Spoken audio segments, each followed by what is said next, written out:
Hi everyone! Magandang araw sa inyong lahat. Welcome back dito sa ating channel. Kasama niyo na naman ang inyong one and only Mama Mia. And for today, another story na naman ang ating pagsasaluhan.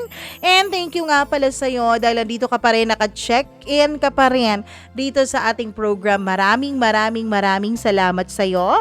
Hi ako kay Remzel Balawig. Maraming salamat sa pakikinig, Gladys Bakbak.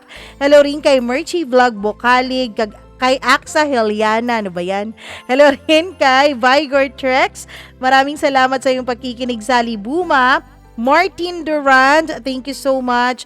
Lina Ladeza, Melly Flores, Rica Atienza, maraming salamat sa iyo. Marichet Serviano 119, thank you so much for dropping by. Kuwapi K. Hi din kay Rachel Villapane, maraming salamat all the way from Kingdom of Saudi Arabia. Annalyn Cristobal, maraming salamat sa iyo. Neriza Cuezo, Margie Flores, Chazi Chai from Hong Kong. Hello rin kay LV Lapot, maraming salamat sa pakikinig. Gail Easy, Lizelle or Leslie Macarubo, maraming salamat all the way from Isabela. Hi din kay Angelita Villapuerte, Jeliza Monteser, maraming salamat. Eva Gipon, ano ba yan?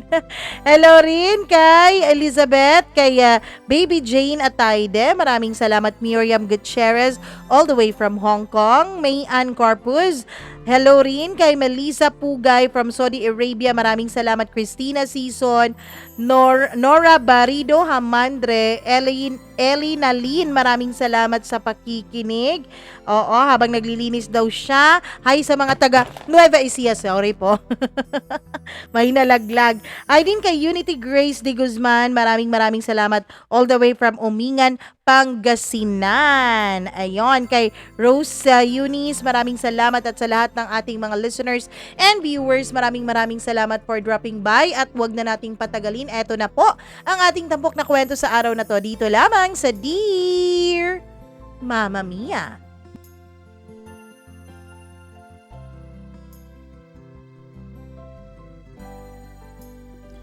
Ang bawat nangyayari sa ating buhay ay may kaukulang dahilan. Kung minsan ay hindi natin gusto ang dahilan na to, pero wala naman tayong magagawa kundi tanggapin at magpatuloy pa rin sa ating pamumuhay sa mundo. Dear Mama Mia, una sa lahat ay nais ko pong magpasalamat sa lahat ng bumubuo nitong programa mo. Eto kasing programa mo ay nakakapagbigay aliw sa akin at nakapagbigay na rin ng inspirasyon para ako rin naman ay mag-share ng sarili kong storya.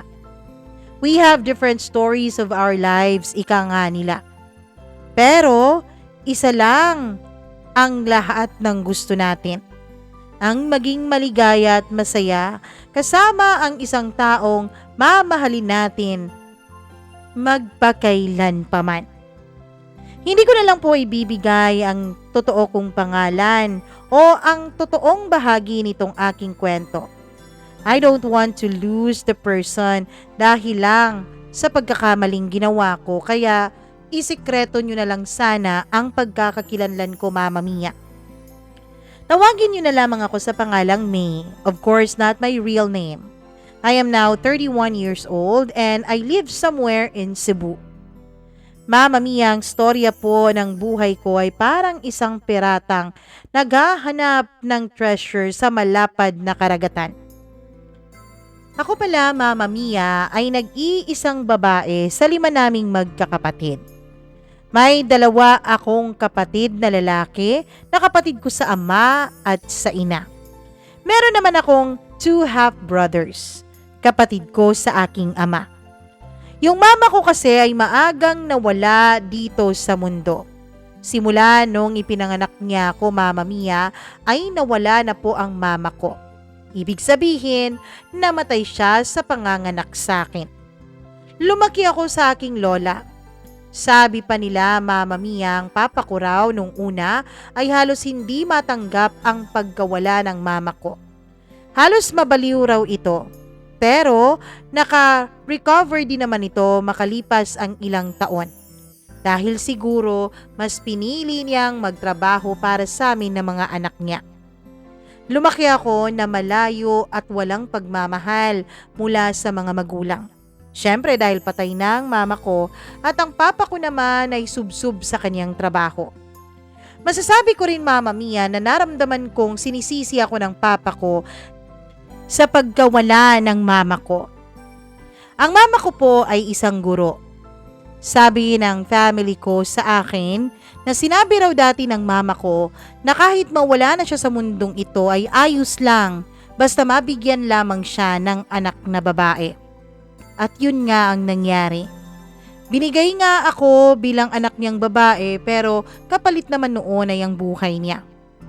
Lumaki ako, Mama Mia, na may selos akong naramdaman sa dalawa kong kapatid. Kasi every time na dumadating ang papa ko ay may pasalubong talaga ang mga kuya ko. Samantalang ako ay wala. Nung bata pa ako ay hindi ko yun maintindihan. Pero nung nalaman ko ngang namatay ang mama ko sa panganganak sa akin, ay dun ko unti-unting naiintindihan ng papa. Kaya naman, naging masaya na lang ako at nagpasalamat na lang na binuhay pa rin niya ako at provide pa rin niya ang mga pangangailangan ko sa kabila ng kanyang pangungulila sa aking ina. High school ko ay galing po ako sa isang public school pero inilipat ako sa semi-private school noong 3rd year na ako. Kasi nga, dun sa public school kung saan ako dati nag-aaral, ay dun po ako natuto ng mga kalokohan. Dun ko po nakuha ang first kiss ko, Mama Mia. At dun din ako natutong mag-cutting class. Huwag kayong mag-alala dahil hindi naman ako pakawalang babae. Yes, umiinom ako. Yes, naninigarilyo. Dahil siguro naghahanap lang ako ng kaligayahan at pagmamahal na hindi ko makuha-kuha sa loob ng aking tahanan. So ayun na nga, inilipat ako sa ibang school sa pag-asa na baka magbago pa ako. Baka may magawa pang mabuti ako sa buhay ko.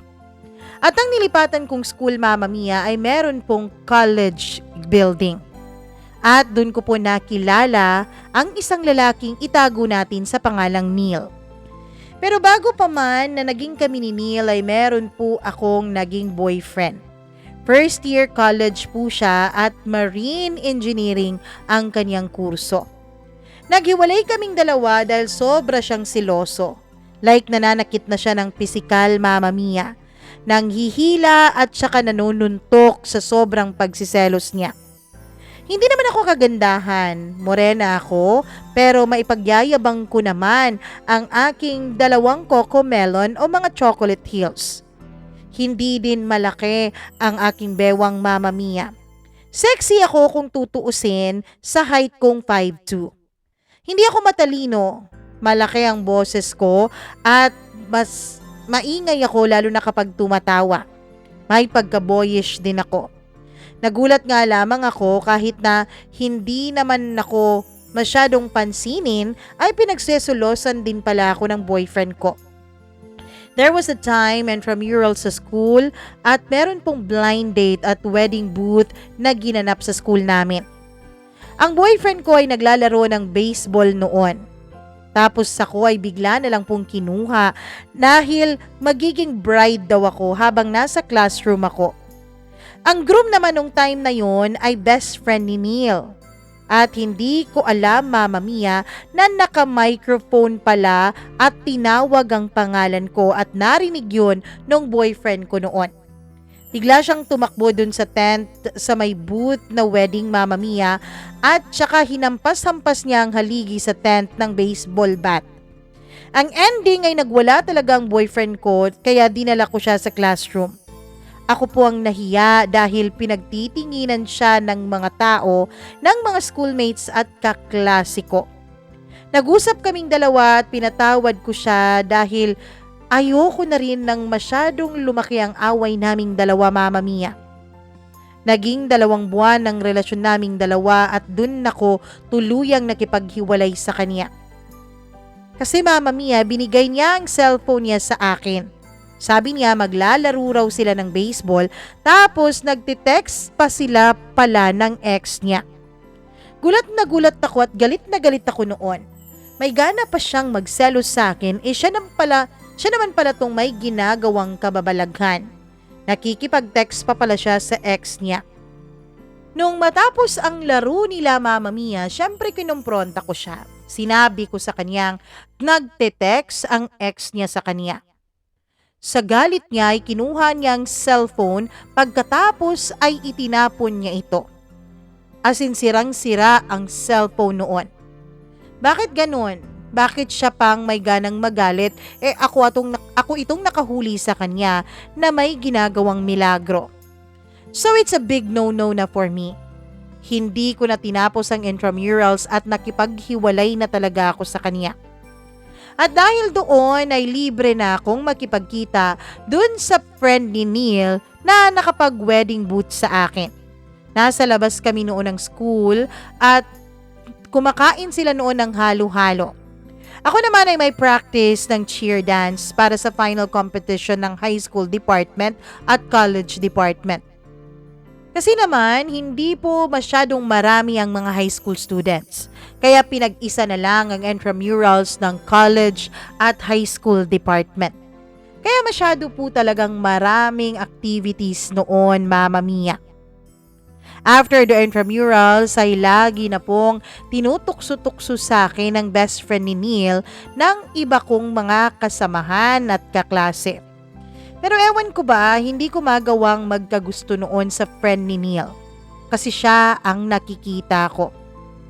At dahil nga medyo nagkagusto rin siguro sa akin ng BFF ni Neil, ay inaya niya akong mag-date kaming dalawa sa library at kasama pa talaga si Neil at ang tatlo ko ring best friends. Ang arrangement ay yung table ay good for 12. Magkatabi kami ng best friend ni Neil tapos siya ay nasa harap ko pati na rin ang aking mga friends. Mamma Mia, sa kanya po halos nakatuon ang paningin ko. Ewan ko pero nagugustuhan ko ang aura ni Neil kahit hindi naman talaga siya masyadong gwapo. Matangkad siya at magaling magbasketball. Ang talagang nakakabighani sa akin ay ang kanyang mga ngiti at ang kanyang mga mata. Hanggang sa Mamma Mia, lumipas ang mga buwan hindi naman nag-progress yung panliligaw sa akin ng BFF ni Neil. Walang naganap na relasyon sa aming dalawa at siya naman ay nagkaroon na rin ng ibang girlfriend. 4th year high school na ako noon nung mapagtanto kong gusto ko talaga si Neil. Kaya naman Mamma Mia, ako na ang dumiskarte sa kanya. Yes, ako yung nanligaw. Pero ang totoo niyan ay hindi naman dahil gustong-gusto ko siya kaya ako siya nililigawan. Oo na, attract ako sa ngiti at mga mata niya. Kaya lang ang rason nung mga panahon na yon kung bakit ko siya niligawan ay dahil ginagamit ko siya para pagselosin ng ex ko. Mamma Mia, yung ex ko kasing masyadong seloso ay may nililigawan na. At ang worst pa ay pinsan ko ang kanyang nililigawan. As in ka-close kong pinsan. Sinagot ako ni Neil. Ang totoo niyan ay nagulat nga ako kung bakit niya ako sinagot. Mamma Mia, nung mga panahon na yun ay ako ang dahilan kung bakit medyo nagkaroon ng lamat ang friendship ni Neil at dun sa BFF niya. Kasi kahit na iba na ang girlfriend ng BFF niya ay meron raw tinatawag na bro code. Ewan ko kung applicable yun sa lahat. Pero dapat yung mga niligawan ng friend mo o yung mga naging jowa ng friend mo ay hindi mo pwedeng jowain. Kaya lang siguro gusto din ako ni Neil kaya niya sinagot ang panliligaw ko. Awkward ba na babae yung nanligaw? Well, siguro para sa iba pero sa amin ay hindi naman. Naging kami ni Neil, 2nd year college siya at ako ay 4th year high school. February 29, 2012 po ang araw na officially naging kami. Leap year po yun kaya may February 29. Noong March ay nag-away kami dahil nanligaw ulit sa akin ng ex ko tapos sinabi ko kay Neil na kaya ko siya niligawan ay para panakip butas ko. Naghiwalay kaming dalawa. Pero kahit na naghiwalay kami ni Neil ay hindi naman ako nakipagbalikan sa ex ko. Kasi nung naghiwalay kaming dalawa, Mama Mia, dun ko nalaman na nahulog na pala ako sa kanya dahil sa sobrang bait niya. Nakita ko kasi na si Neil, ginagawa niya ang lahat para hindi ako magalit sa kanya. Mabait siya. Kahit maliit noon na away naming dalawa, ay siya talagang nag-e-effort para patawarin ko kahit hindi naman siya ang may kasalanan. May 6 of 2012 ay pinuntahan ako ni Neil sa bahay namin. Sabi niya by this time ay aayusin niya ang lahat. Siya raw ang manliligaw sa akin dahil yun naman daw ang tama. Nagpaalam pa siya sa lola ko na liligawan niya ako. Natatawa na lang talaga ako kapag naaalala ko ang itsura niya noon, Mama Mia. Nakapolo siyang checkered tapos nakaslacks pa siya at nakasapatos pa na itim. Tapos ang ending ay pinagsibak lang siya ng kahoy ng lola ko, Mama Mia, at ng kuya kong pinakamatanda. Pero ginawa pa rin yun ni Neil. Ginawa niya ang lahat, Mama Mia. Lahat. Kaya ayun, grabe talaga ang effort na ginawa niya sa akin at pinakita niya sa lola at mga kuya ko na seryoso siya. Naging kami ulit dalawa pagkatapos nun. Maganda naman ang pagsasama namin ni Neil bilang mag-jowa. So bumalik na ang pasukan at si Neil ay lumipat ng ibang university sa Cebu, Mama Mia. Marine engineering pa rin ang kinuha niyang kurso. Ako nung mga panahon na yun ay first year college at education ang kinuha ko. Okay kaming dalawa at walang problema dahil mabait si Neil. Pero sa katagalan ng pagiging mabait niya, ay dumating din ako sa punto na parang naboboard ako sa relasyon naming dalawa. Naboboard ako dahil masyado siyang mabait at hindi siya halos nakikipag-away. August, umuwi siya sa probinsya dahil sabi niya na miss niya raw ako. Pagkatapos noon ay lagi kaming nagsisimbang dalawa. Nagtanong ang lola ko kung kami na raw ba ni Neil. Hindi ko kasi sinabi sa kanya na sinagot ko na si Neil sa panliligaw nito. Sabi ko ay kabago-bago pa lang naming dalawa kahit na ang totoo ay May pa lang nung naging kami. Like 2 days after niyang umakyat ng ligaw sa bahay namin. One time, Mama Mia, pumunta si Neil sa bahay dahil binisita niya ako. Ang lola ko ay pumunta rin kasama ang mga kuya ko sa Camotes Island. Mama Mia, nung mga panahon na yon ay nag-usap lamang kami ni Neil pero umabot sa punto na ang kanyang mga kamay ay naging malikot na at hinahawak-hawakan na ang mga binti at hita ko. Naramdaman kong parang gusto niya akong halikan pero parang nahihiya siya. Kaya naman ako na ang unang humalik sa kanya. At doon ay lumalim ng lumalim ang aming halikan dalawa. Yung mga kamay niya ay nag-explore na sa iba't ibang bahagi ng katawan ko without my permission. Pero hindi ko naman siya tinututulan.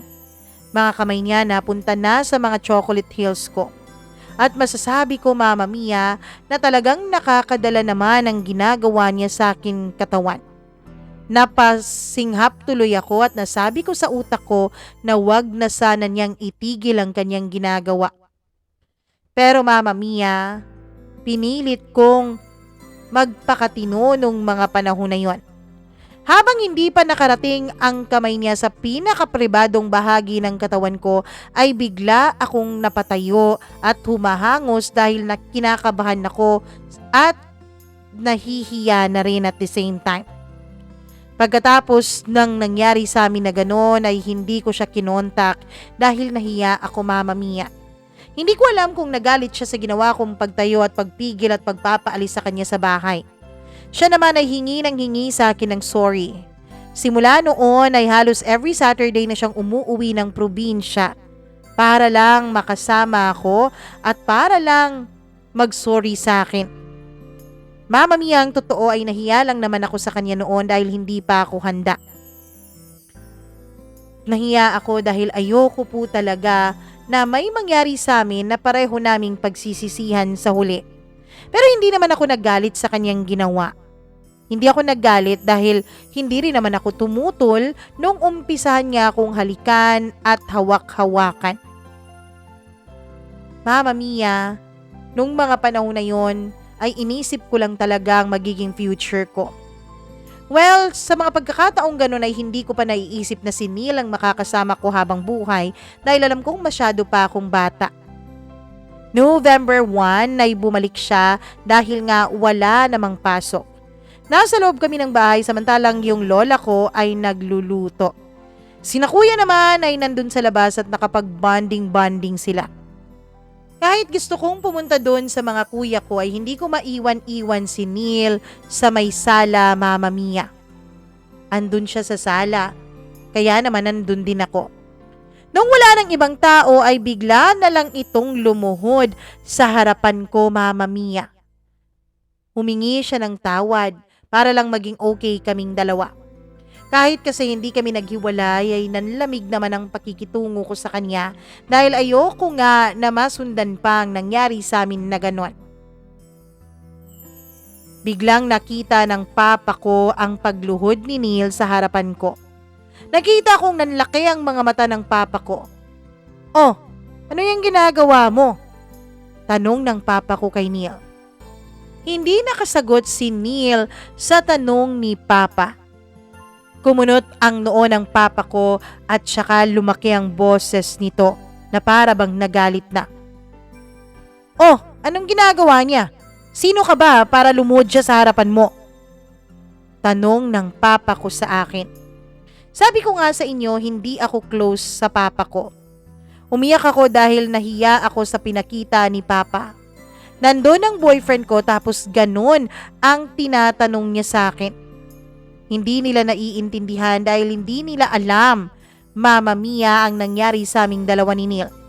At ayoko naman na ipaalam sa kanila dahil mas lalong nakakahiya yon. Mama Mia, biglang tumayo si Neil. "Tito, ako po ang may kasalanan." Umalis ang papa ko at naggalit ako. Sa buong buhay ko, Mama Mia, ang totoo niyan, kahit gumagastos ang papa ko sa akin, ay hindi naman niya ako itinuring na parang anak. Inintindi ko yon.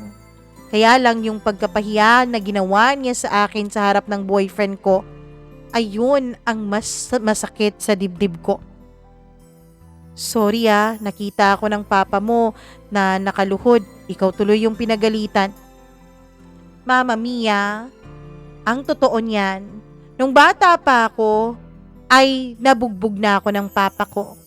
Lalo pa nung nalaman niya, Mama Mia, na hindi ako pumapasok sa eskwela nung nasa public school pa lang ako. Sampal, sipa ang ginawa niya sa akin noon.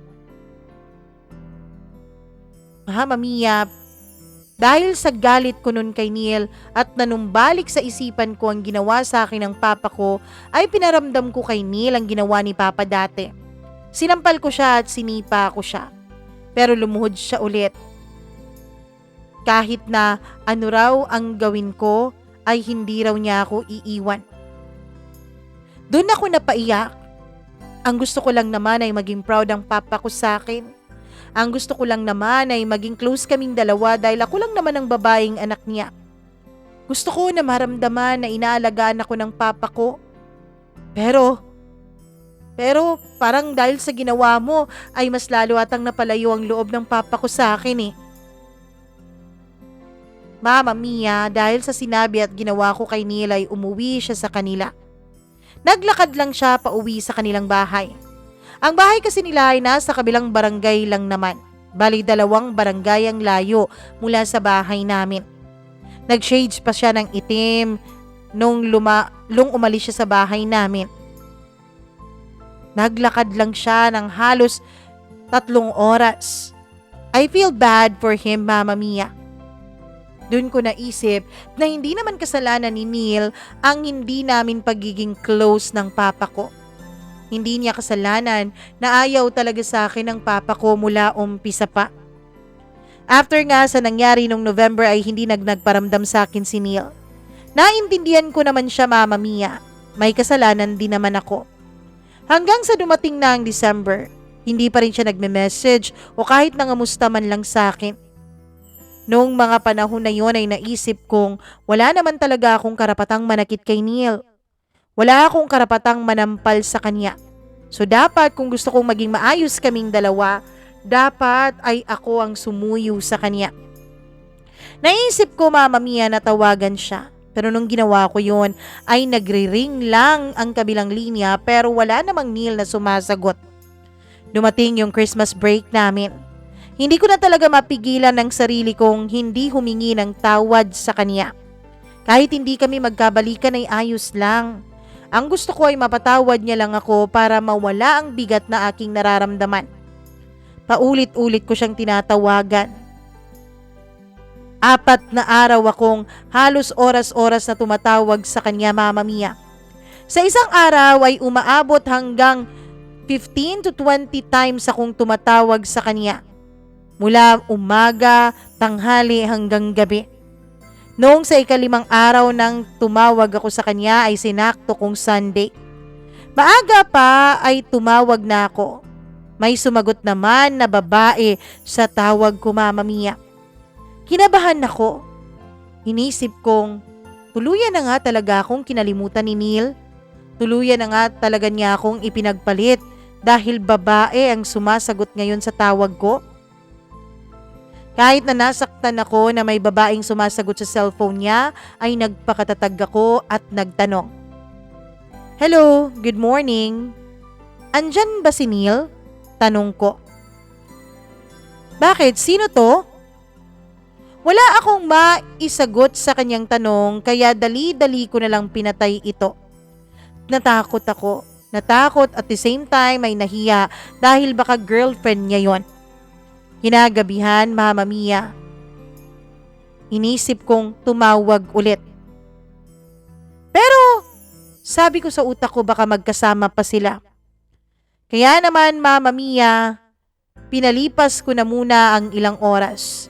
Mag-aalas 10 na ng gabi nung nagdesisyon akong tumawag. Siguro naman, hindi na sila magkasama sa oras na yon. May sumagot sa kabilang linya.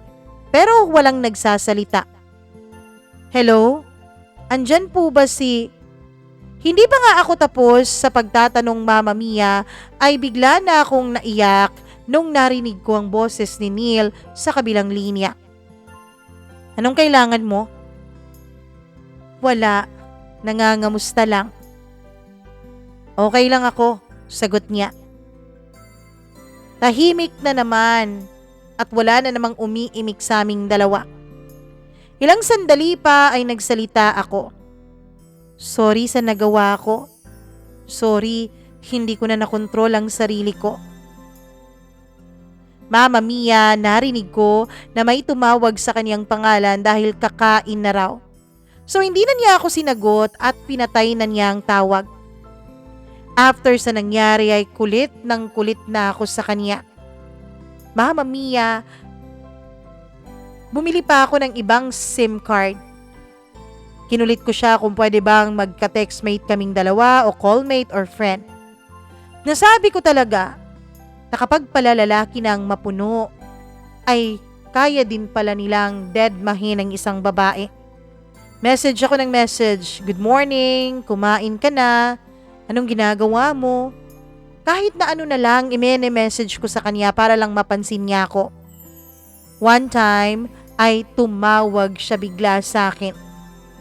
Kinabahan ako ng sobra, as in todo-todo ang kabang naramdaman ko noon. Hindi ko akalain na tatawag ulit si Neil sa akin.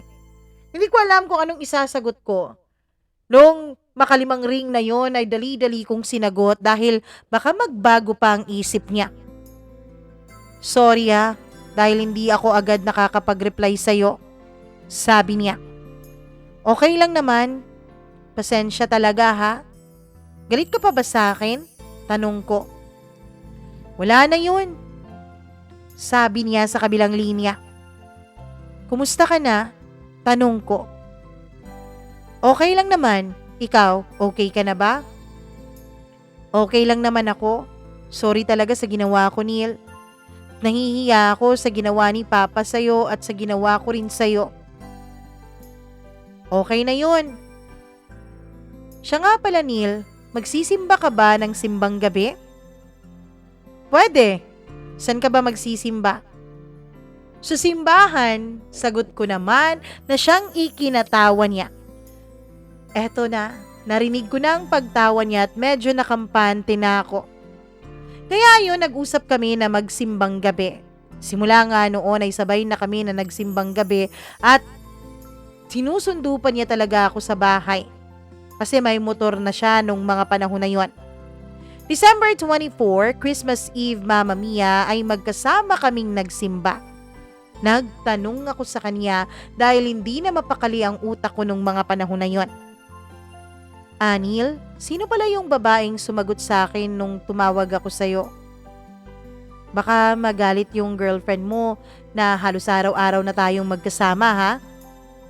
Bigla siyang napatawa ng malakas. Nagsiselos ka ba? Wala. Ang akin lang, baka magalit siya sa'yo at baka awayin ka niya. Tumawa siya ng tumawa, Mama Mia. Kapatid ko yun. Nakababata akong kapatid. Dahil doon ay napatawa na rin ako. Tawa lang kami ng tawa. Bigla siyang nagtanong sa akin na siyang nakatigil sa pagtawa ko. May, tayo pa bang dalawa? Ilang saglit akong nanahimik. Bakit, Neil? Naghiwalay ba talaga tayo? Di ba sabi mo noon, nung sinampal mo ko na umalis na ako at tapos na tayo? Dala lang yun ng galit ko, Neil. Hindi ko rin maintindihan kung bakit ganun ako sa'yo eh.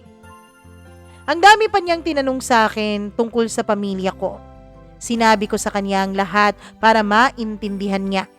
Dahil nung naging kami, Mama Mia, ay wala pa po akong isinishare sa kanyang iba, liban na lamang tungkol dun sa ex ko. Sorry ngayon naiintindihan na kita, May.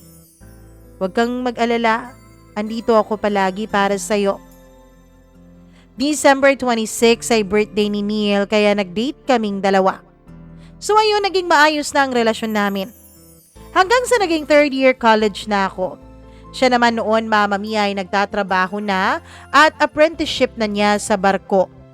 This time ay inter-island pa lang ang biyahe niya.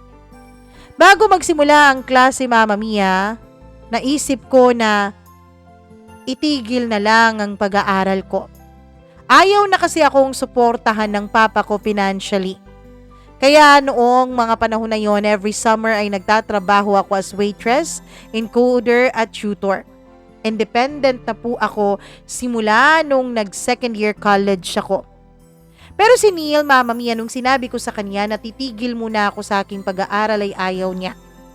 Gusto niya akong suportahan para makapagtapos na raw ako ng college. Kasi ilang taon na lang naman daw ang kulang sa akin. Sabi niya, siya raw ang magpo-provide sa akin para makatapos ako. Yes, Neil is a very good man.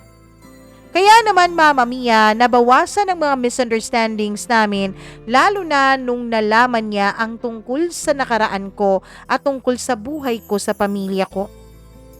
Sabi niya ay mag-focus na lang daw ako sa aking pag-aaral. Buti na lang talaga at half scholar naman ako noon sa school dahil sa pagsali ko sa cheer dance. Kaya hindi masyadong magastos para kay Neil. Hanggang sa nag-4th year college na ako. Naghahanda na ako noon para sa practicum ko. As in, busy talaga ako sa school. Sometimes, tumatawag sa akin si Neil pero nakakatulog na ako dahil sa sobrang pagod ko sa mga activities ko sa school. Every morning ay nagbe-message ako sa kanya. Diyan pa kami nakakapag-usap kapag may signal siya. Busy talaga ako sa practicum at sa thesis ko. Then I know, Mama Mia, every night ay gusto niya talagang magkatawagan kami kapag may signal siya. Pero tulog na ako sa mga pagkakataong yon. Hanggang sa natapos ko na ang thesis at defense namin. Doon ay medyo nakahinga na ako ng maluwag. Tumawag ako sa kanya para ipaalam ko na tapos na ako sa thesis ko and it's all good dahil napasa ko yon. Nung tumawag ako ay busy ang number niya. Ibig sabihin may katawag siyang iba. Wala lang din yun sa akin. Inisip ko na baka tungkol sa trabaho o di kaya naman ay pamilya niya ang katawagan niya dahil hindi lang naman ako ang tao sa buhay niya. Kinagabihan ay tumawag ako ulit pero busy pa rin ang number niya. Ewan ko, pero may instinct talaga tayong mga babae, hindi ba Mama Mia? Hindi ako makatulog noon sa kakaisip ko.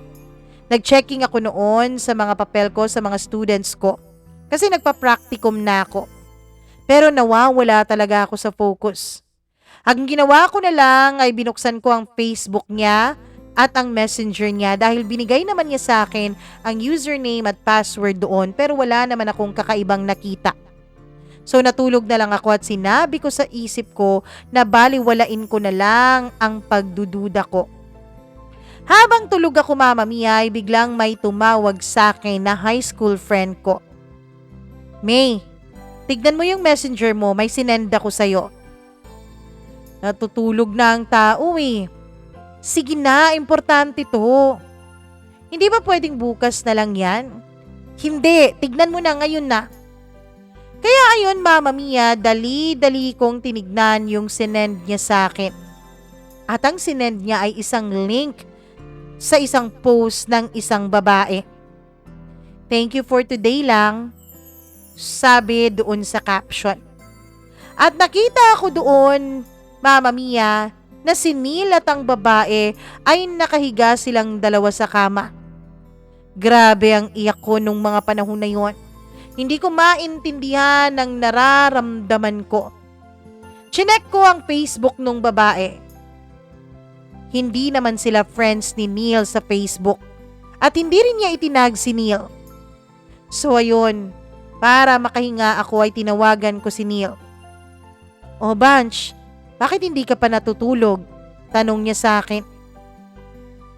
"Sino yung babae mo?" "Ano? Anong nangyayari sa'yo, Bunch? Wala naman akong ibang babae." "Alam mo, Neil, alam mo ba na nagsusumikap ako para sa relasyon nating dalawa? Nagsusumikap ako para maibalik ang mga sakripisyo mo, pero ano tong ginagawa mo sa akin?" Sabi ko, tsaka pinatay ko yung tawag. Dahil masakit na ang ulo at ang puso ko nung mga panahon na yun, Mama Mia, at pagod na pagod ako. Inisip kong magde-deny lang din naman si Neil. Hanggang sa kinatulugan ko na lang ang pagod at ang pag-iyak ko. Nung weekend, Mama Mia, galing ako sa pagsimba. Gulat na gulat ako dahil dumating siya sa bahay. Nandun na siya nag-iintay sa akin. Hindi ko man lang alam na nakauwi na pala siya. "Bunch, mag-usap muna tayo."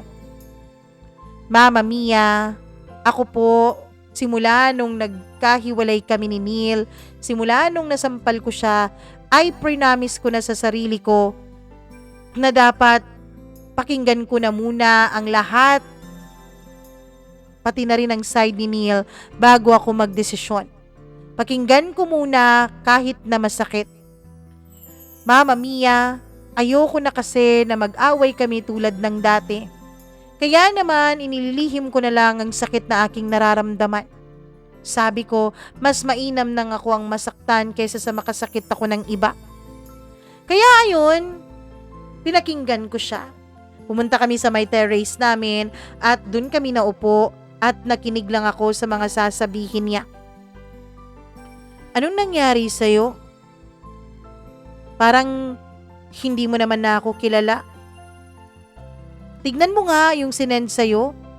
Hindi naman ako yun eh. Si Sam yun. Kasamahan ko sa trabaho. Alam mo naman 'di ba na si Sam ay halos kamukha ko. At saka yung babaeng yun, girlfriend niya yun."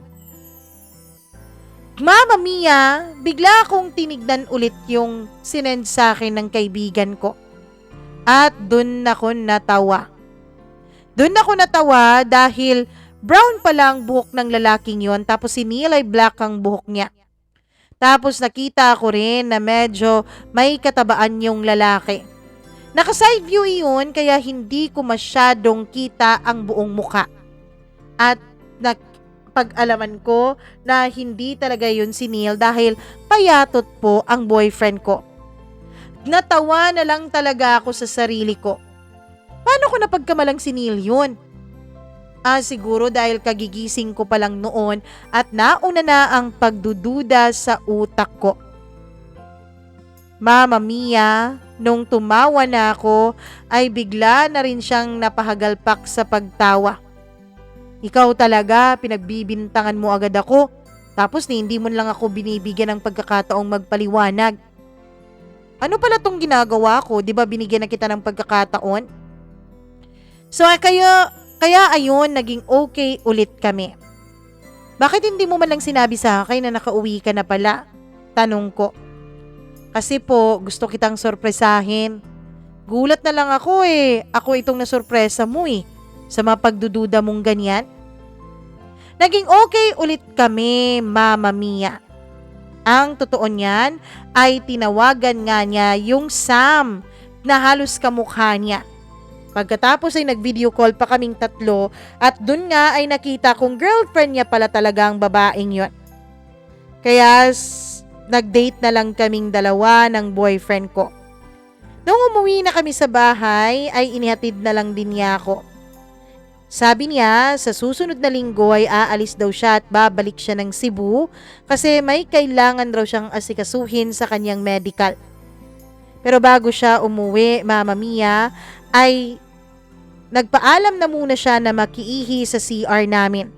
Samantalang ako yung humawak ng cellphone niya. Habang nasa CR si Neil ay biglang may tumawag na isang unknown number.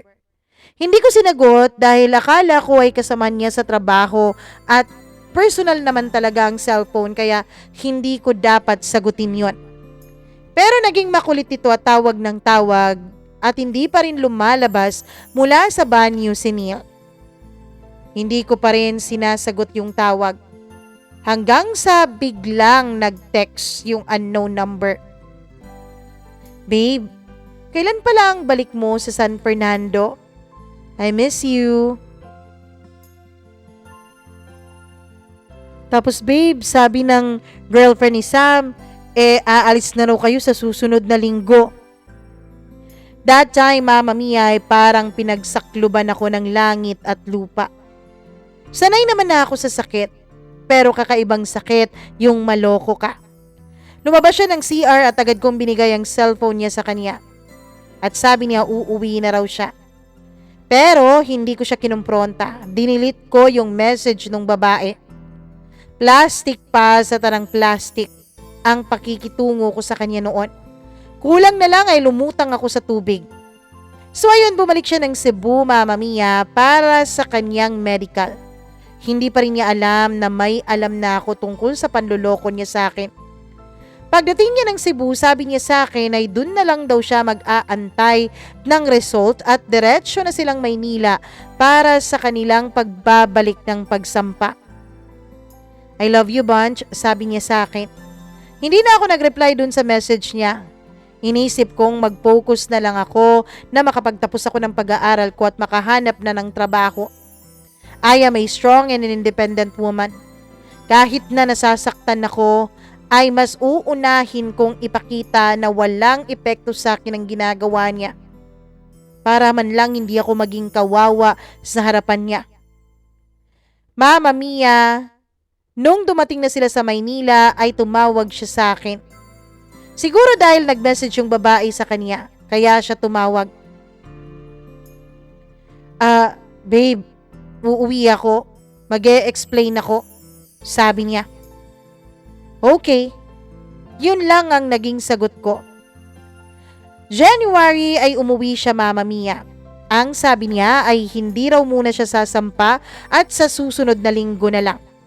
Pinaintindi niya sa akin. Ako naman, as always, nakikinig lamang ako samantalang nakatingin sa malayo. Pinatawad ko siya, Mama Mia. Pinagpatuloy namin ang relasyon namin.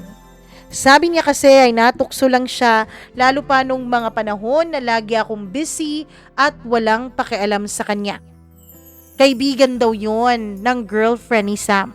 Pinakilala daw sa kanya at naging ka-callmate niya nung mga panahon na hindi ako makatawag dahil busy ako sa thesis ko at sa practicum ko. Inintindi ko siya, inisip kong may pagkukulang din naman ako. Inisip ko, Mama Mia, na oo nga naman, malungkot nga naman ang buhay niya. Kaya naman siguro naghanap siya ng mapaglilibangan nung mga panahon na yon. Sabi pa niya, ako pa rin naman daw ang mahal niya. At inisip ko rin ang pagpapaaral na ginagawa niya sa akin. So naging kami ulit. Dumating ang graduation at smooth pa rin ang takbo ng relasyon namin. Inisip kong hindi ako magpapakaselosa at magmamaldita. Pero si Neil, Mama Mia, ginawa naman din niya talaga ang lahat para maibalik kami sa dati. Yung sweetness namin, yung commitments namin, at yung feelings namin para sa isa't isa. Pero kahit na gumagawa siya ng effort ay binaliwala ko lahat yon. Inisip kong mag-focus ako sa pag-aaral ko at mag-focus ako for the betterment of myself. Hanggang sa graduation na namin, almost 1 week si Neil na tuloy-tuloy ang duty niya, Mama Mia, para raw makauwi siya in time for my graduation. Kaya nitong time na to, Mama Mia, ay nakapagbigay sa akin ng malaking points para sa feelings ko para sa kanya. Kasi ma-effort din naman talaga siya. Graduation na namin. Nag-umpisa iyon 3 p.m. That time ay nandun ang papa ko. Tumawag siya sa akin nung umaga. 7 a.m. Sabi niya nasa Singapore na raw siya at ang kanyang flight papuntang Maynila ay 10 a.m. pa. Sabi niya baka malate daw siya sa graduation ko pero pupunta daw talaga siya. Umuo naman ako. Pero Mama Mia, nung mag-aalas 3 na ng hapon ay napatawag siya ulit. Ang sabi niya ay na-delayed daw ang flight niya Maynila papunta sa amin. At 7 p.m. pa raw ito kaya hindi na siya makaka-attend ng graduation ko. Hingi siya ng tawad sa akin dahil hindi siya makaka-attend. Mama Mia, nung mga panahon na yun ay naiiyak na ako. Kasi walang a-attend para sa akin eh. Sinabihan ko ang kuya ko na siya na lang. Pero yung kuya ko, Mama Mia, ay hindi raw siya makaka-attend dahil busy siya sa bahay at nagle-lechon siya para sa akin. Sinabihan ko naman ang papa ko, pero umiinom na siya sa mga panahon na yon. Ang lola ko, sabi niya, ay susunod na lang daw siya dahil meron pa siyang appointment. Kakausapin daw niya ang papa ko na ito na lang ang sumama sa akin. Yung lechon na pinanghanda para sa akin ay talagang pinag-ipunan pa yun ni Neil at ng lola ko. Pumunta ako sa school noon nang wala akong kasama. Ako ang bumili ng flower pin para sa sarili ko. Ako rin ang naglagay ng toga at garland sa akin. Mama Mia, pinapila na kami dahil magmamarcha na kami. 3:40 p.m. pero wala pa ring pamilya ko ang dumating. Pangatlong beses na akong tinawag. Halos napaiyak na ako noon. I felt so alone. Mama Mia, kahit gaano ka pala magpakita ng tapang at lakas ng loob, may mga pagkakataon din pala talaga na maiisip mong kawawa ka at hindi mo na lang mapigilan ang sarili kong maiyak. May mga pagkakataon pala kahit na anong pilit mong gawing proud ang mga taong minamahal mo sa'yo, para sa kanila ay baliwala ka lang din. Mama Mia, nagmarcha ako na mag-isa ako. Sinabi ko na lang sa sarili ko, palagi naman akong mag-isa. Kaya I should be proud and I should be strong. Dapat sanay na ako. Matapos ko, Mama Mia, na nagmarcha ay nakita ko ang lola ko. Late itong dumating, kaya tumakbo ako papunta sa kanya at nag-iiyak habang yakap-yakap siya. Mama Mia, pinilit kong ipakita na okay lang ako, na kaya ko ang lahat. Pero may mga pagkakataon talaga na hindi ko mapigilang maiyak. Natapos ang graduation, nalasing ang papa ko. Nag-celebrate ako, Mama Mia, nang hindi man lang nagsabi si Papa sa akin ng congratulations, anak. Kahit na hindi na niya ako sinuportahan, yung congratulations niya lang ang kailangan ko. Alas 9 na ng gabi, habang nagliligpit na ako noon ng mga pinagkainan at mga tira-tirang pagkain, ay may tumigil na sasakyan sa harap ng bahay namin. Mama mia, sinorpresa ako ni Neil. Kahit late na ay dumating pa rin siya. Niyakap niya ako ng mahigpit at hindi ko rin napigilan ulit na mapaiyak. Kinuha niya ang bulaklak na galing pa sa bag niya. Yung ibang ang mga petals doon ay nagtagtagan na. Nakalimutan ko, Mama Mia, ang tungkol sa mga bagay na nakakasakit sa akin. Dahil ang naisip ko nung mga panahon na yun ay ang sakripisyo ni Neil para sa akin. Siya ang nag-provide sa akin para makagraduate ako. Mama Mia, kahit nga yung class ring ko ay siya rin ang bumili. Tinupad niya ang sinabi niya sa akin na gagawin niya ang lahat para makapagtapos ako. Mama Mia, hindi nga pala siya dapat umuwi nung mga panahon na yon, pero talagang pinakiusapan niya lang ang kapitan ng barko para makauwi siya. He stays for an hour para lang makasama niya akong ma-celebrate. Nasettle din namin ang tungkol dun sa babae niya. Sinabi ko sa kanya na okay ang lahat. Hindi na ako nagtanong ng pangalan, hindi na ako nagtanong ng tungkol sa kanilang dalawa dahil ayokong masira ang araw ko. At sabi naman niya, Mama Mia, ay wala na yon. Tinigilan na niya, kaya nakampante ako. Alam ko kasi na hindi din madali ang mga pinagdadaanan niya kaya pinili ko siyang intindihin. Pagpapakamartir ba yon? Mali ba yon? Hindi ko alam. Pagkatapos nun, Mama Mia, ay agad din namang bumalik si Neil sa barko kasi yun ang usapan nila ng kapitan. Ako naman ay nakapasok din sa trabaho bilang isang call center agent. Mama Mia, kahit na hindi yon linya ng kurso ko, ay pinatus ko na rin ang trabahong yon habang nagre-review pa ako para sa board exam ko. Kasi gusto kong magkaroon na ng sarili kong pera. Gusto kong unti-unti ay makabawi na ako sa lola ko dahil hindi ko alam kung hanggang kailan lang ang buhay niya. Habang nagtatrabaho ako ay nagsiself-review na lang ako para sa board exam. Night shift ako, Mama Mia, sa trabaho. Tapos matutulog lang ako ng konting oras at magre-review na. Hanggang dumating na ang board exam, September. Mama Mia, nung papalapit na ang exam ay nagdesisyon akong mag-boarding house doon sa city kung saan may pa-exam, Mama Mia. Wala kasi sa aming baryo ang exam na yon. Kaya naman, nag-rent na lang ako. Kinabukasan, Mama Mia, ay dapat examination na. Hindi na ako pumasok sa trabaho at nag-leave na lamang ako. Nakatulog ako buong araw. Kinahapunan dahil nagutom ako, ay naganda muna ako ng envelope ko at yung mga susuotin ko at dadalhin ko para kinabukasan sa exam. Pero bago ako umalis ng boarding house ay nag-antay muna ako na dumating ang roommate ko. Kasi iisa lang po ang susi nung aming boarding house. Kaya kailangan kong makuha sa kanya yon dahil baka matagalan akong pagbalik at tulog na siya. So umalis ako 9 p.m. sa boarding house. Sumakay na lang ako ng taxi, Mama Mia. Nagulat na lamang ako habang nakasakay ako ng taxi ay iba po ang daan na tinatahak nito. Gulat na gulat ako nung mga panahon na yon. Tinanong ko pa siya, Mama Mia, kung bakit doon kami dumaan. Sabi niya may malapit daw doon na shortcut. Pero nagulat na lang ako dahil itinigil niya sa isang madilim na bahagi na may kinoconstruct pang hindi tapos na building. Pagkatapos ay naglabas siya ng napakatalas at napakahabang kutsilyo. Oo, nag-declare siya ng hold up, Mama Mia. Kinuha niya ang tablet kong Huawei. Naka-jacket at pants ako noon, Mama Mia.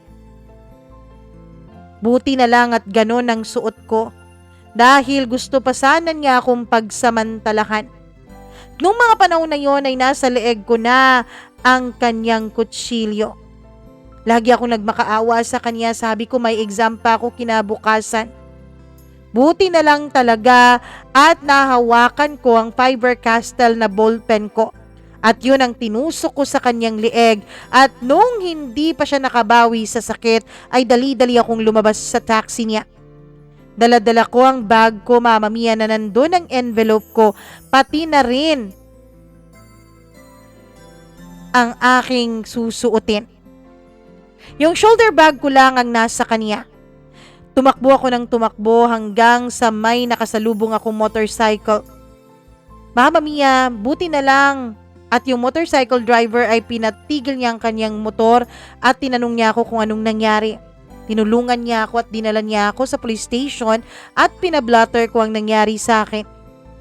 Mama Mia, hindi ko naramdaman na may sugat na pala ako sa leeg dahil medyo bumaon pala ang matalas niyang kutsilyo sa akin. Tinawagan ko ang kasamahan ko sa trabaho. Nanghiram na lamang ako para sa mga needs ko para sa exam.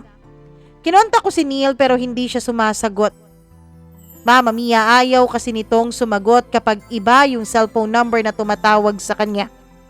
Pati kasi yung cellphone ko ay nakuha nung magnanakaw na taxi driver. Minessage ko na lang siya. Hindi ko kilala yung driver, Mama Mia, dahil hindi ko rin nakuha yung plate number ng taxi niya. Kahit nanginginig pa rin ako sa takot, ay sinabi kong dapat ang focus ko ay ang makapag-exam ako kinabukasan. Maybe, Mama Mia, masasabi ng ibang tao na para akong walang naramdamang sakit. Pero inisip ko na napakaraming sakit na nagdaan sa akin. Napakaraming sakit na ang nandito sa puso ko, kaya baliwala na sa akin ang pang-hold up na yon. Ang totoo niyan, Mama Mia, marami kasi akong gustong patunayan kaya gusto kong makapag-exam at makapagpatuloy sa aking mga pangarap. Bukod kasi sa papa ko na gusto kong patunayan na kaya ko kahit hindi niya ako sinusuportahan, ay nandun yung mga pinsan ko, nandun yung mga kamag-anak namin na walang paniniwala sa akin. Sabi nila ay mabubuntis lang ako. Sabi nila makakapag-asawa lang ako ng maaga. Sabi nila mapapariwara lang ang buhay ko. Pero ayokong mangyari yon. Gusto kong patunayan sa kanila na kinaya ko.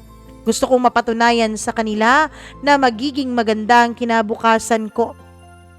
Ang lola ko lang talaga ang naniniwala sa akin. Ang lola ko lang talaga ang tanging nagsisikap para makapag-provide sa akin, Mama Mia. Kaya gusto kong bumawi sa kanya. Buti na lang at nakapag-exam ako. Pero ang totoo nung mga panahon na yon ay nagkimkim na ako ng konting galit sa Panginoon. Hindi na kasi ako natutuwa sa mga nangyayari sa buhay ko.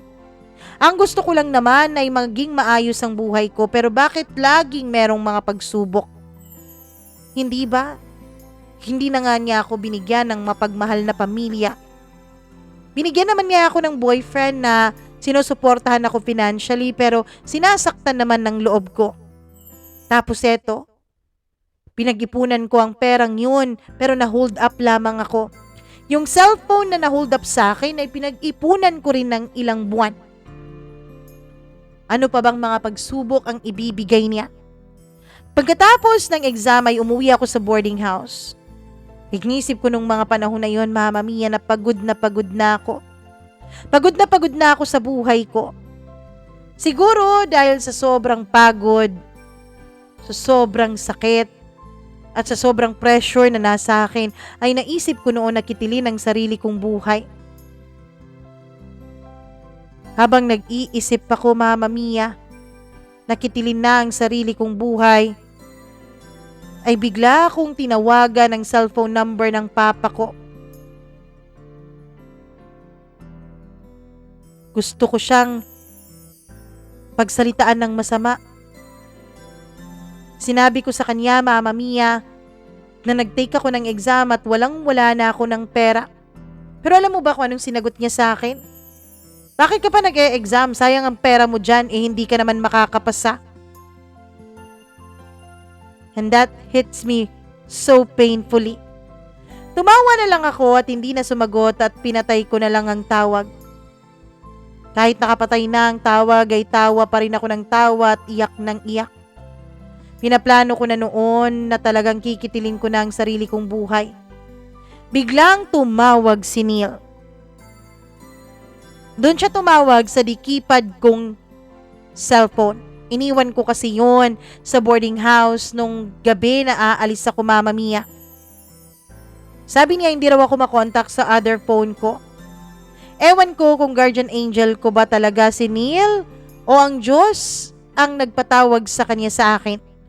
Dahil kung hindi siya tumawag, ay siguro tinapos ko na talaga ang buhay ko. Hinisip ko, hindi ba talaga niya na-receive ang message ko? Na ginamit ko pa ang cellphone nung lalaking tumulong sa akin? Sinabi ko sa kanya ang mga nangyari. Nag-alala siya. Kulang na lang ay uuwi siya para samahan ako. Doon ay nag-usap kami ng ilang oras. Tawa ako ng tawa dahil pinipilit niyang maging magaan ang sitwasyon. Nakalimutan ko ang plano kong tapusin na lang ang buhay ko. Sabi niya, Mama Mia, after 2 weeks ay bababa na siya. Bababa na siya ng barko. Nung patapos na ang tawag namin ay sakto namang dumating na ang roommate ko kaya hindi ko na nagawa ang plano ko kaninang pagpapatiwakal. Grateful talaga ako sa roommate ko, Mama Mia. Dahil nung nalaman niya ang nangyari sa akin ay pinautang niya ako. Sabi niya, tsaka ko na lang bayaran kapag nakaluwag-luwag na ako. After sa nangyari ay hindi na talaga ako sumakay pa ng taxi. Kahit napakahirap mag-jeep ay nag-jeep talaga ako. Neil, as always, lagi siyang nandyan para sa akin. Lagi niya akong tinatawagan at binigyan rin niya ako ng money to survive. Siya ang nagbayad ng renta sa boarding house ko. At napakaswerte ko naman talaga kay Neil dahil willing siyang i-provide sa akin ang lahat-lahat.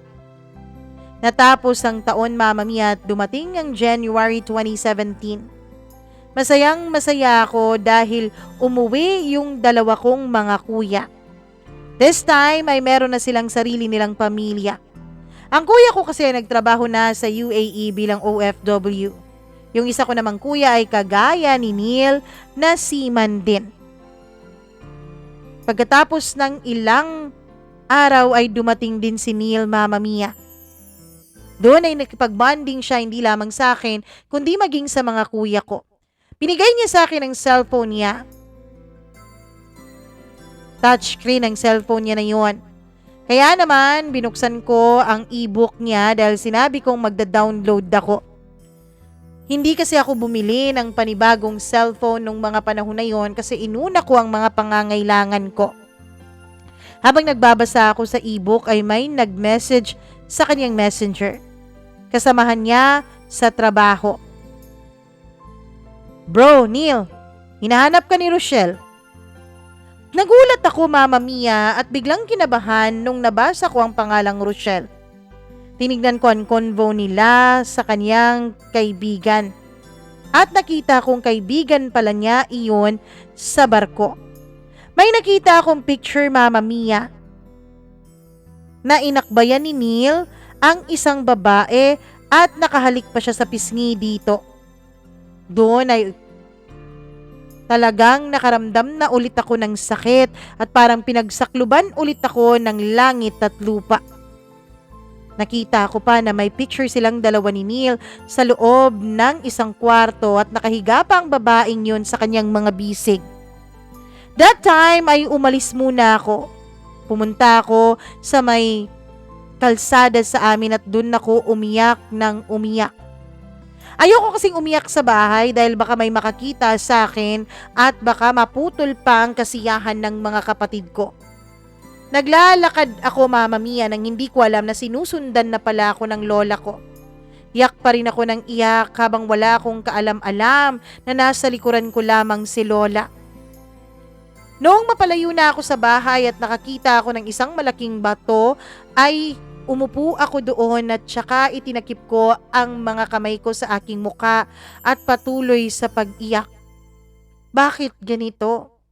Oo nga't pinoprovide ni Neil sa akin financially ang lahat ng kailangan ko, pero bakit ganito? Bakit kailangang may extra baggage pa siya? Habang umiiyak ako ay sinabi ko sa Panginoon na Lord, kunin mo na lang ako. Kung ganito lang man ang hirap ko dito sa mundo. Biglang nagsalita ang lola ko sa aking tagiliran. Iiyak mo lang yan, apo. Kung yan ang makakawala ng bigat ng nararamdaman mo. Mama Mia, nung nakita ko ang lola ko ay mas lalo akong naiyak. Alam mo, iha, yung lolo mo, seaman yun. Alam mo ba, sabi nila, kapag seaman, every port report? Bata ka pa, May. Unahin mo ang sarili mo. Habang sinasabi niya yun sa akin ay may iniabot siya sa aking isang manggang hinog. Anong gagawin mo, May, kung mawala na ako? Apo, kailangan mong tumayo sa sarili mong mga paa. Hindi na marami ang mga taon ko dito sa mundo. Anak ang turing ko sa'yo, May. Nasasaktan ako ng doble kapag nakikita kong nasasaktan ka. Alam ko, apo, hindi na ako magtatagal kaya please, pakiusap, ayusin mo ang sarili mo. Mama Mia, dun ako natauhan. Umiyak ako ng umiyak. Nagsorry ako sa lola ko dahil alam kong nabibigyan ko siya ng bigat ng dibdib. Dapat, kasiyahan na lang ang binibigay ko sa lola ko dahil gaya ng sabi niya, nabibilang na lang ang mga araw niya sa mundo. Lola, tama po kayo. Unahin ko ang sarili ko. At ikaw. Magsusumikap ako para sa ating dalawa. Igagala pa kita at ibibigay ko pa sa iyo lahat-lahat. Apo, hindi importante sa akin na mabigyan mo ako ng marangyang buhay. Ang importante sa akin ay masiguro kung kahit wala na ako ay magiging maayos ka pa rin. Mama Mia, niyakap ko ang lola ko. Sinabi ko sa kanya na aayusin ko ang buhay ko. Nung mag-uumaga na ay bumalik na kami ni Neil papuntang Cebu. Nung nasa bus kaming dalawa ay tinanong ko siya. Sino yung babaeng kaakbay mo? Tapos nakahalik ka pa talaga sa pisngi niya. Nakita ako sa mga mata niya ang sobrang pagkagulat. Matagal bago siya nakapagsalita pero inantay ko siya. Tinignan ko siya ng maigi. Pinilit kong wag umiyak at pinilit kong magpakatatag sa harapan niya. Bunch.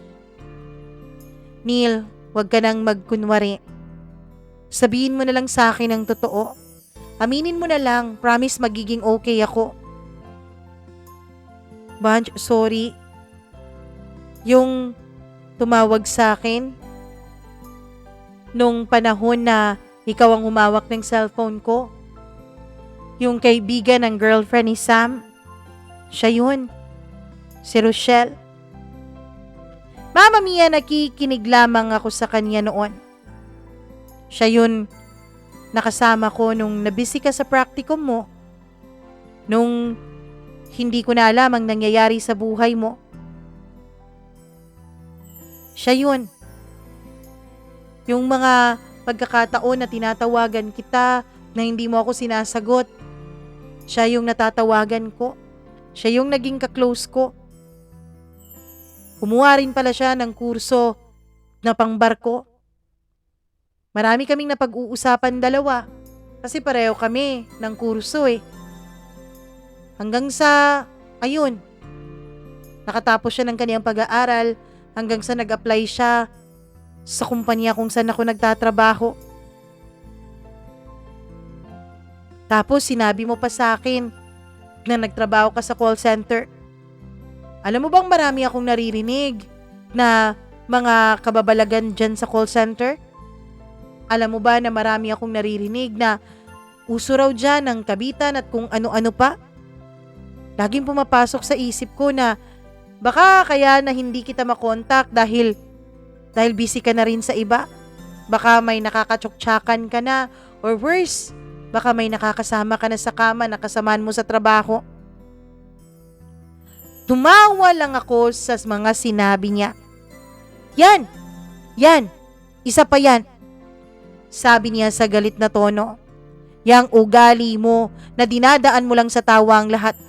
Para kang walang pakiramdam, para kang hindi babae. Tapos sa kabila ng mga sakripisyo ko para sa'yo, wala pa rin akong napapala eh. Matagal na tayo pero walang nangyayari sa atin. Ano bang iniisip mo, ha? Naiiwan kita kapag may mangyari na sa ating dalawa? Hindi mo ba nararamdaman, May? Minahal kita, pero hindi ko naramdaman na mahal mo ko. Ang nararamdaman ko, kailangan mo lang ako dahil kailangan mo ng suporta ko. Kaya ka nagsistay sa akin. Di ba yun ang totoo? Nung nauli mo nga ako, na may ka-chat, may katawagan na iba, hindi ka nga nagalit eh. Agad-agad mo akong pinatawad. Bakit? Pakiramdam ko, May, wala akong halaga sa'yo. Na ayaw mo talaga sa akin. Ni hindi mo nga magawang pumunta sa bahay namin eh. Pakiramdam ko kaya mo ako pinapatawad lagi dahil ang gusto mo lang naman ay ang suportang nakukuha mo mula sa akin. Mama Mia, dun ako gulat na gulat sa mga narinig ko. Yes, totoo. Hindi ako showy na tao. Hindi ako yung malambing na tao. Kasi hindi po ako sanay na nagpapakita ng affection sa ibang tao dahil hindi naman kami ganun sa bahay. Dahil wala naman akong experience na may nagmahal talaga sa akin ng totoo. Mahal kita. Mahal kita, Neil. Sorry kung hindi mo maramdaman yung pagmamahal ko. Pero yes, walang nangyayari sa atin. Walang nangyayari sa atin dahil ayokong patunayan sa mga relatives ko na tama sila na mabubuntis lang ako ng maaga, makakapag-asawa ng maaga at magiging miserable ang buhay ko. Ayoko rin na kapag nabuntis mo ako bigla ay magbago ang buhay mo at hindi mo matupad ang mga pangarap mo. Ang gusto ko ay tsaka ko na lang ibigay ang sarili ko sa'yo kapag mag-asawa na tayo in the future. Pakakasalan naman kita, May. Pakakasalan naman talaga kita. Pero ayusin mo na muna ang buhay mo. Mama Mia, hindi ko alam na sirang-sira pala ang tingin sa akin ni Neil na kailangan ko pang ayusin ang buhay ko. Pakiramdam ko ay desperado siya para ibigay ko sa kanya ang aking pagkababae. May nangyayari na ba sa inyong dalawa ng Rochelle na yon? Hindi siya nakasagot at alam kong oo ang sagot sa tanong ko. Dahil hindi na siya nagsalita ay hindi na rin ako nagtanong. Tama na ang mga nalaman ko. Dumating kami sa Cebu na tahimik pa rin siya. Mag-taxi na tayong dalawa. Ihahatid na kita sa boarding house mo. Wag tayo sa boarding house ko. Doon tayo sa lodging house. Sa inn. Di ba ito naman ang gusto mo? Mama Mia, gulat na gulat siya sa sinabi ko at halos hindi maipinta noon ang kaniyang mukha.